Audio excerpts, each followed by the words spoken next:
Enough is enough is enough. Well, I say you can never have too much. Hey guys, this is Richard with Downgrid Survival, and wanted to throw a video out today about how much is enough. Now, this video is inspired by a social media post that I saw just a couple of days ago, where a lady was asking, you know, how much is enough? How much should I prepare for? And, you know, I applaud the fact that she's thinking about prepping and that sounds like starting to prep. And that's great. And for all of you who are just getting started or thinking about getting started, you know, there's never a better time to get started than right now. But to get back to the question of how much is enough, you know, you have to ask yourself a couple questions. What is it that you're concerned about as far as the future? What in the future is a concern to you? What do you think is going to happen? And how long of an event do you think it's going to be? And start there. Start with that to put a plan together, put a plan in place to prepare. There's a lot of people that'll tell you, you know, prepare for at least 2 weeks. You know, if you listen to the government, they're going to tell you like 3 days or something. I don't know, something stupid. But, you know, start with a couple of weeks. But, you know, you're going to need a lot more than that. So what I tell people is, you know, start with a couple of weeks if you don't have a couple of weeks already, and then set a goal to make it a couple of months worth of food and supplies, and then raise that goal again to maybe 6 months, and then maybe a year and beyond. And, you know, if you're a goal-oriented person, then that might be the steps you need to take in order to kind of get you really going. Now, when it comes to, you know, how much do you really need? Seriously, you can never have too much. There's just too many uncertainties, and there's too much going on in the world, and we know that things are going to continue to just deteriorate and get bad, right? This is the end days. You know, it's just going to keep getting worse and worse.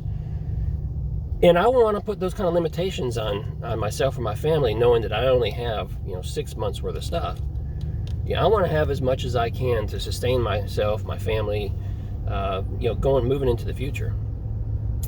So when you're thinking about, you know, how much do I need, you know, just don't put limits. Just keep going. Make it a lifestyle change. Make it a, you know, just part of your life, that everything that you do kind of revolves a little bit around prepping, that you do a little something every day towards prepping, that every paycheck that you do something towards prepping, whether it's every time you go to the grocery store and you pick up 1 can of Beanie Weenies extra. I don't care what it is, but do something that allows you to continue to prep, and then just don't stop, just keep going. Now, I know, you know, there's other factors that come into play, like space and certainly money, your budget. But if you budget it into the best you can into all your other bills and things that you have, with the limited amount of resources that you may have, there's probably things you can do without. There's probably adjustments you can make in your life so that prepping becomes a priority. And I strongly urge you to make those adjustments if you haven't already.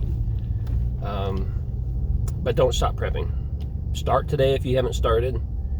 Keep moving forward, and just don't put limits on yourself, because when the SHTF, we don't know what it's going to be like on the other side of that.